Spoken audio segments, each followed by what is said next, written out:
औज़ुबिल्लाहिमिनश्शैतानिर्रजीम बिस्मिल्लाहिर्रहमानिर्रहीम अल्हम्दुलिल्लाहि रब्बिल आलमीन वस्सलातु वस्सलामु अला रसूलिहिल करीम అస్సలాము అలైకుం వరహమతుల్లాహి వబరకాతుహు. ఫ్రెండ్స్, దర్సే ఖురాన్ తెలుగు అనువాదం శీర్షికలో ఈరోజు సూరహ్ అన్ నమ్ల్ యొక్క అనువాదాన్ని చదువుదాం.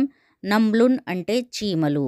ఈ సూరాలో చీమల సంభాషణ పేర్కొనబడింది కావున దీనికి ఈ పేరు ఇవ్వబడింది. ఇది 18వ ఆయత్లో ఉంది. దీని మరొక పేరు తాసీన్ అని కూడా ఉంది. ఇది మొదటి ఆయత్లో ఉంది. ఈ సూర 26వ సూరా తరువాత మధ్య మక్కా కాలంలో అవతరింపచేయబడింది. ఇందులో 93 ఆయాతులు ఉన్నాయి. రండి ఫ్రెండ్స్, ఇప్పుడు మనం ఆలస్యం చేయకుండా ఈ సూరా యొక్క అనువాదాన్ని చదువుదాం. మీరు కూడా నాతో పాటు కలిసి చదవండి. బిస్మిల్లాహిర్రహ్మానిర్రహీం. అనంత కరుణామయుడు అపార కృపాశీలుడు అయిన అల్లా పేరుతో ప్రారంభిస్తున్నాను. తాసీన్. ఇవి ఖురాన్కు స్పష్టమైన గ్రంథానికి చెందిన వాక్యాలు. విశ్వాసులకు పూర్తిగా మార్గదర్శకత్వం, శుభవార్తలును. వారు నమాజును స్థాపిస్తారు, జకాత్ను ఇస్తారు, ఇంకా వారు పరలోకాన్ని పూర్తిగా నమ్ముతారు. యథార్థం ఏమిటంటే పరలోకాన్ని విశ్వసించని వారి కొరకు వారి చేష్టలను ఆకర్షవంతమైనవిగా చేశాము. అందువల్ల వారు దారి తప్పి తిరుగుతూ ఉంటారు. నీచమైన శిక్షకు గురి అయ్యేది వారే. పరలోకంలో అందరికంటే ఎక్కువ నష్టపోయేది కూడా వారే. ఓ ప్రవక్త, నిస్సందేహంగా నీవు ఈ ఖురానును వివేకవంతుడు, జ్ఞాన సంపన్నుడు అయిన వాని వైపు నుండి పొందుతున్నావు. వారికి అప్పటి గాథను వినిపించు. అప్పుడు మూసా అలైహిస్సలాం తన ఇంటివారితో ఇలా అన్నాడు: నాకు అగ్నిలాంటిదొకటి కనిపించింది. నేను ఇప్పుడే అక్కడకు పోయి ఏదైనా వార్తను తీసుకువస్తాను, లేదా మీరు కాచుకోవటానికి అగ్ని కణాన్నైనా తీసుకువస్తాను. అతను అక్కడకు చేరినప్పుడు ఒక ధ్వని ఇలా వినిపించింది: ఈ అగ్నిలోనూ దాని పరిసరాలలోనూ ఉన్నవాడు శుభాలు కలవాడు, అల్లాహ్ పరిశుద్ధుడు, సకల లోకాలకు ప్రభువు. మూసా, ఇదిగో నేను అల్లాను, సర్వశక్తిమంతుడను, వివేకవంతుడను. ఏది, నీవు కొంచెం నీ చేతికర్రను విసిరివెయ్యి.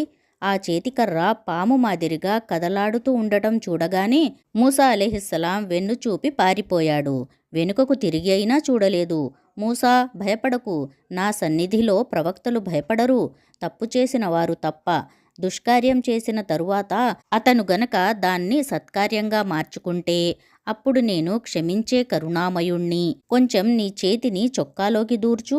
అది మెరిసిపోతూ ఎలాంటి బాధ లేకుండానే బయటికి వస్తుంది. ఇవి అంటే ఈ 2 సూచనలు 9 సూచనలలోనివి.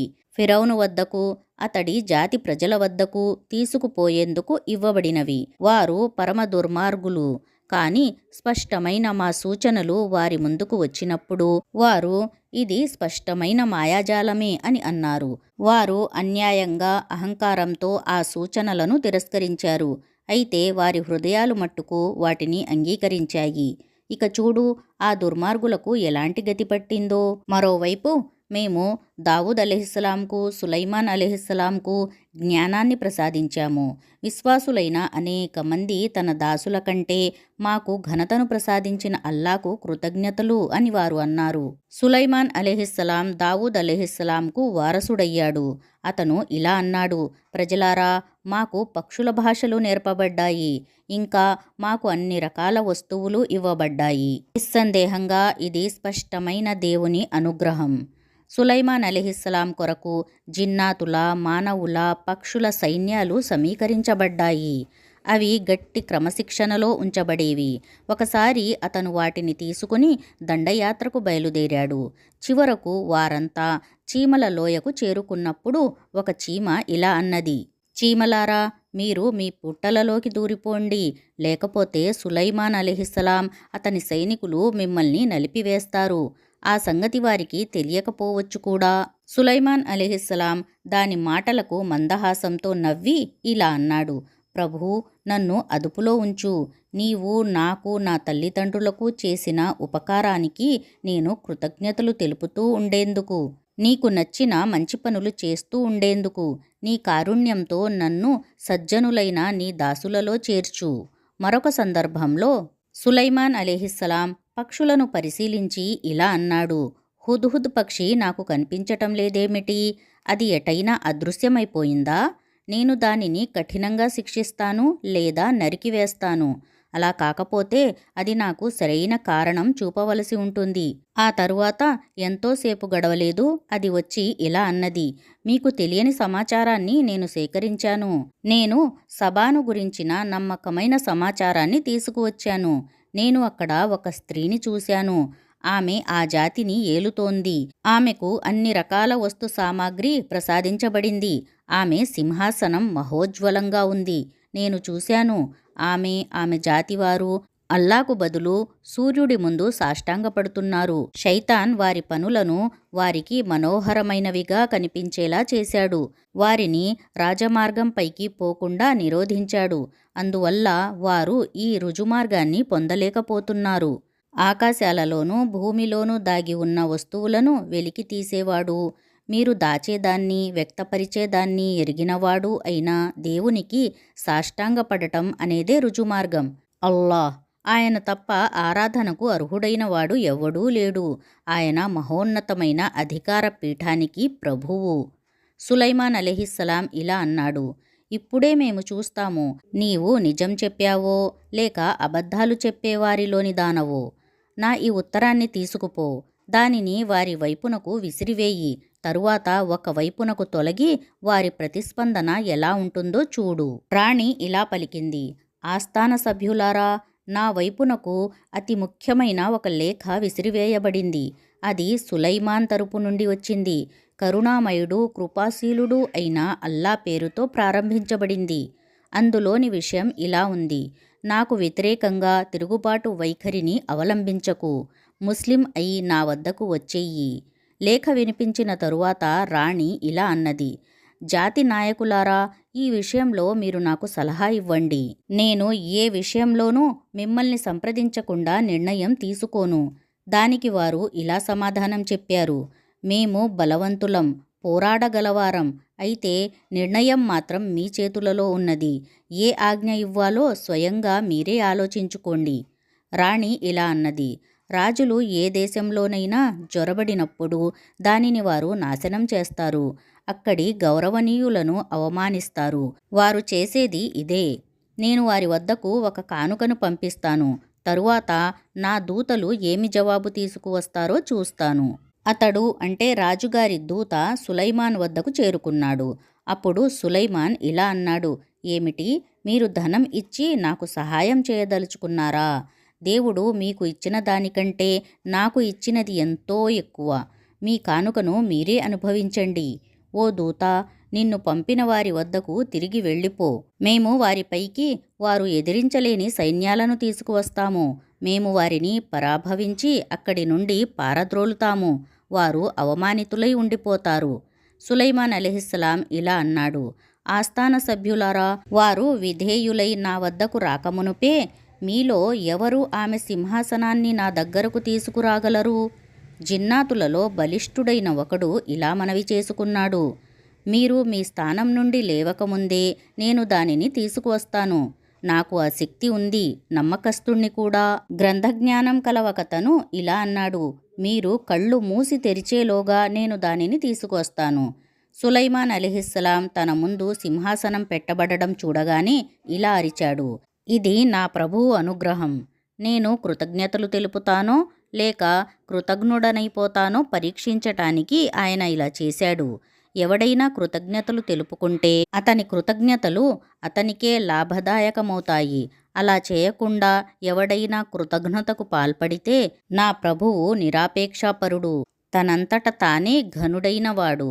సులైమాన్ అలైహిస్సలాం ఇలా అన్నాడు, మెదలకుండా ఆమె సింహాసనాన్ని ఆమె ముందు పెట్టండి. సరైన విషయానికి చేరుతుందో లేక రుజుమార్గం పొందని వారిలోనే ఉండిపోతుందో చూద్దాం. రాణి వచ్చినప్పుడు ఆమెను నీ సింహాసనం ఇలాంటిదేనా అని అడగబడింది. దానికి ఆమె, ఇది అచ్చంగా అలాంటిదే. మేము ఇంతకు ముందే విషయం తెలుసుకొని విధేయులమైపోయాము అని అన్నది. విశ్వసించకుండా ఆమెను ఆపి ఉంచిన విషయం అల్లాను వదిలి ఆమె పూజిస్తూ ఉండిన దైవాల ఆరాధనే. ఎందుకంటే ఆమె అవిశ్వాస జాతికి చెందిన స్త్రీ. రాజగృహంలో ప్రవేశించు అని ఆమెకు చెప్పటం జరిగింది. ఆమె దానిని చూచి అది నీటి కొలను అని అనుకున్నది. అందులో దిగటానికి ఆమె తన కాళ్ల మీద వస్త్రాన్ని పైకి ఎత్తి పట్టుకున్నది. అప్పుడు సులైమాన్, ఇది గాజుతో చేయబడిన నున్నని నేల మాత్రమే అని అన్నాడు. అప్పుడు ఆమె ఎలుగెత్తి ఇలా అన్నది, నా ప్రభూ, ఈనాటి వరకు నేను నా ఆత్మకు అన్యాయం చేసుకుంటూ ఉండేదాన్ని. ఇప్పుడు నేను సులైమాన్తో పాటు సకల లోకాల ప్రభువైన అల్లా పట్ల విధేయతను స్వీకరిస్తున్నాను. సమూద్ జాతి వైపునకు మేము వారి సోదరుడు సాలెహ్ అలైహిస్సలాంను అల్లాహ్ను ఆరాధించండి అనే సందేశాన్ని ఇచ్చి పంపాము. అప్పుడు వారు ఒక్కసారిగా ఘర్షించుకునే 2 వర్గాలుగా చీలిపోయారు. సాలెహ్ అలైహిస్సలాం ఇలా అన్నాడు, నా జాతి ప్రజలారా, మేలుకు బదులు కీడు కోసం ఎందుకు తొందర పెడుతున్నారు? అల్లాను క్షమాభిక్ష కోసం ఎందుకు అర్థించరు? మీరు కనికరించబడవచ్చు కదా. వారు ఇలా అన్నారు, మేము నిన్ను నీ సహచరులను అపశకునపు సూచనలుగా పరిగణిస్తున్నాము. సాలిహ్ అలైహిస్సలాం ఇలా జవాబు చెప్పాడు, మీ మంచి శకునాలు మీ చెడ్డ శకునాలు అన్నీ అల్లా వద్దనే ఉన్నాయి. అసలు విషయం ఏమిటంటే మీరు పరీక్షింపబడుతున్నారు. ఆ నగరంలో 9 మంది ముఠా నాయకులు ఉన్నారు. వారు దేశంలో అల్లకల్లోలాన్ని సృష్టిస్తూ ఉంటారు. ఎలాంటి సంస్కరణ కార్యాన్ని చేసేవారు కాదు. వారు పరస్పరం ఇలా అనుకున్నారు, దేవునిపై ప్రమాణం చేసి ఇలా ప్రతిజ్ఞ చెయ్యండి, మేము సాలెహ్పై అతని కుటుంబ సభ్యులపై దాడి చేస్తాము. ఆ తరువాత అతని సంరక్షకునితో అతని కుటుంబం హత్య చేయబడినప్పుడు మేము అక్కడ లేము, మేము నిజమే పలుకుతున్నాము అని చెబుతాము. వారు ఈ విధంగా పన్నాగం పన్నారు. ఒక పన్నాగాన్ని మేము కూడా పన్నాము. దానిని గురించి వారికి తెలియనే తెలియదు. ఇక చూడండి, వారి పన్నాగం పర్యవసానం ఏమయ్యిందో. మేము వారిని, వారి జాతి మొత్తాన్ని సర్వనాశనం చేసివేశాము. అవిగో వారి గృహాలు ఎలా ఖాళీగా పడి ఉన్నాయో చూడండి. వారు చేస్తూ ఉన్న దుర్మార్గానికి ఫలితంగా జ్ఞానులకు ఇందులో ఒక గుణపాఠముంది. విశ్వసించి అవిధేయతకు దూరంగా ఉన్న వారిని మేము కాపాడాము. మేము లూత్ అలైహిస్సలాంను పంపాము. అతను తన జాతి వారితో ఇలా అనిన సందర్భాన్ని జ్ఞాపకం తెచ్చుకో. మీరు చూస్తూ అశ్లీల కార్యం చేస్తారేమిటి? ఇదేనా మీ నడవడిక? కామతృష్టను తీర్చుకోవటానికి స్త్రీలను వదిలిపెట్టి పురుషుల వద్దకు పోతారేమిటి? వాస్తవానికి మీరు చాలా అజ్ఞానపు పని చేస్తున్నారు. కానీ ఈ సమాధానం తప్ప మరొకటి అతని జాతివారు ఇవ్వలేదు. వారు ఇలా అన్నారు, లూత్ కుటుంబాన్ని మీ పట్టణం నుండి వెళ్ళగొట్టండి. వారు మహాపవిత్రులట. చివరకు మేము అతనిని, అతని కుటుంబాన్ని రక్షించాము, అతని భార్యను తప్ప. ఆమె వెనుక ఉండిపోవాలని మేము నిర్ణయించాము. మేము వారిపై ఒక వర్షాన్ని కురిపించాము. అది హెచ్చరించబడిన వారి విషయంలో అత్యంత ఘోరమైన వర్షం. ఓ ప్రవక్త, ఇలా అను, స్తోత్రం అల్లాహకు మాత్రమే తగినది. ఆయన ఎన్నుకున్న ఆయన దాసులకు శాంతి కలుగుగాక. వారిని ఇలా అడగండి, అల్లాహ్ శ్రేష్ఠుడా లేక ఆయనకు సాటిగా వారు కల్పించే దేవుళ్ళు శ్రేష్ఠులా?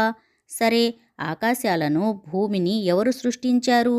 మీ కొరకు ఆకాశం నుండి నీటిని కురిపించి తద్వారా మనోహరమైన తోటలను ఎవరు పండించారు?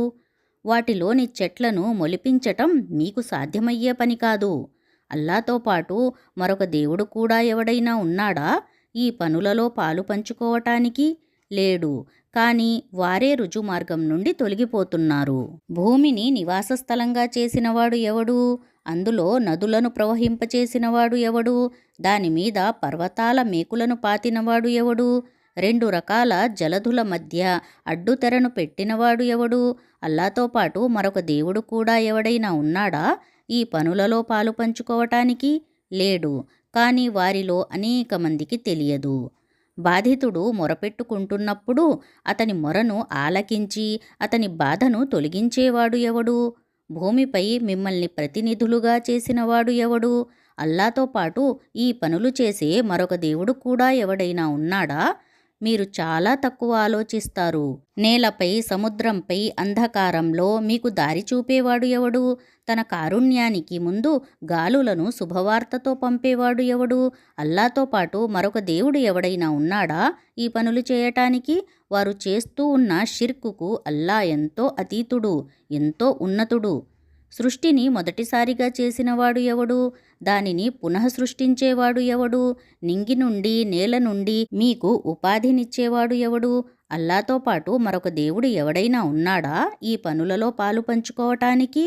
మీరు సత్యవంతులే అయితే మీ ఆధారాన్ని తీసుకురండి అని అడుగు.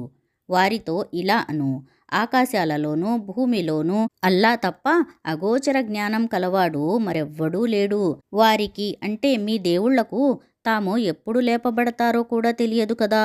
కాని పరలోకం గురించిన జ్ఞానమే వారి నుండి కనుమరుగైపోయింది కాదు. దానిని గురించి వారు సంశయంలో పడిపోయారు కాదు. వారు అసలు ఆ విషయం పట్ల అంధులైపోయారు.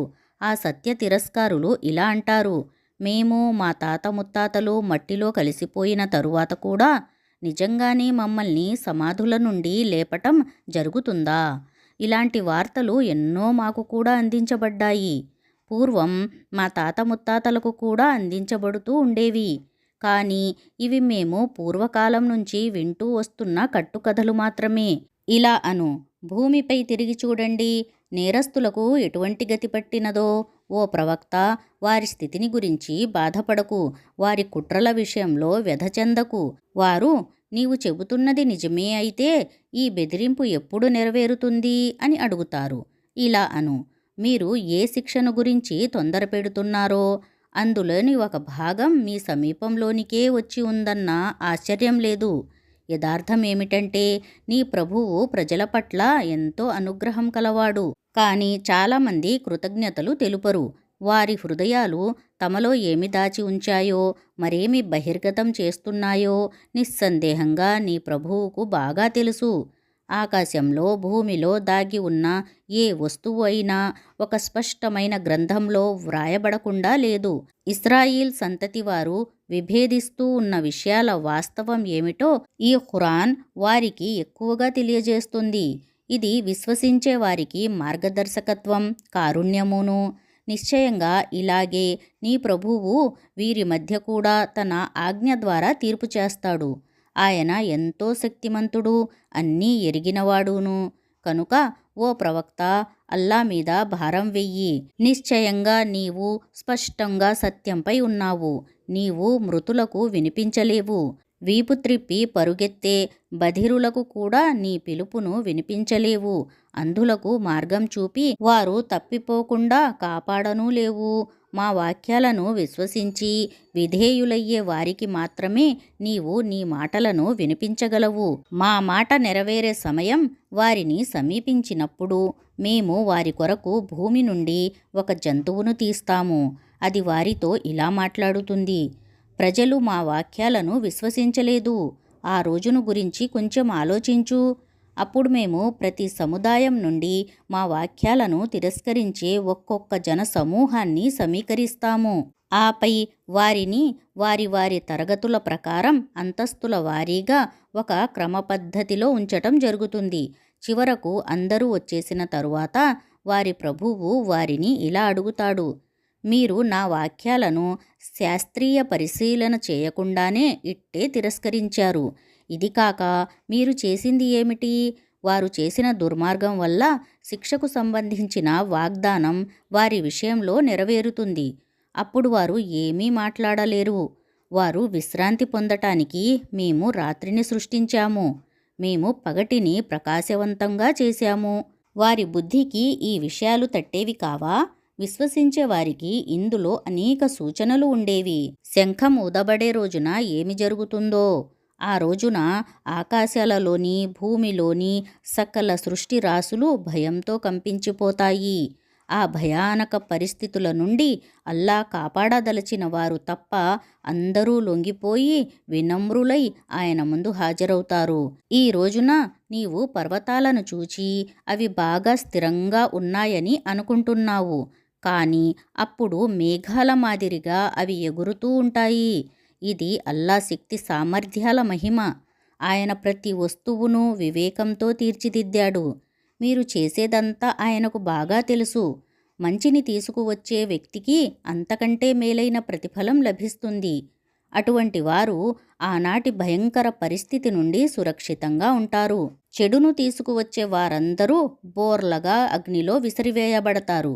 మీరు చేసిన కర్మల ప్రకారం తప్ప. మీరు మరొక విధమైన ప్రతిఫలాన్ని ఎలా పొందగలుగుతారు? ఓ ప్రవక్త, వారితో ఇలా అను, ఈ నగరం అంటే మక్కా ప్రభువును మాత్రమే ఆరాధించాలి అని నాకు ఆజ్ఞ ఇవ్వబడింది. ఆయన దానిని పవిత్రమైన క్షేత్రంగా చేశాడు. ఆయన ప్రతి దానికి యజమాని. నేను విధేయుడనై ఉండాలని, ఈ ఖురాన్ను చదివి వినిపించాలని నాకు ఆజ్ఞ ఇవ్వబడింది. ఇక సన్మార్గాన్ని అవలంబించేవాడు తన మేలు కొరకే సన్మార్గాన్ని అవలంబిస్తాడు. మార్గభ్రష్టుడైన వాడితో నేను కేవలం హెచ్చరించేవాణ్ణి మాత్రమే అని అను. వారితో ఇంకా ఇలా అను, స్తోత్రం కేవలం అల్లాహకు మాత్రమే తగినది. అతి త్వరలోనే ఆయన మీకు తన సూచనలను చూపుతాడు. మీరు వాటిని గుర్తిస్తారు. మీరు చేసే పనులన్నీ నీ ప్రభువునకు తెలియకుండా లేవు. అల్హమ్దులిల్లా. సూరహ అన్నమ్ల్ అనువాదం పూర్తి అయినది. అల్లాహతాలా మనలకి ఖురాన్ చదివి దానిని అర్థం చేసుకునే అవకాశం కల్పించినందుకు అల్లాహకు కృతజ్ఞతలు తెలుపుకుంటున్నాను. అల్లాహ అనుగ్రహం మనపై, మన తల్లిదండ్రులపై సదా ఉండాలి. ఆమీన్ యా రబ్బుల్ ఆలమీన్. జజాకుముల్లాహు ఖైరన్ కసీరా. అస్సలాము అలైకుం వరహమతుల్లాహి వబరకాతుహు.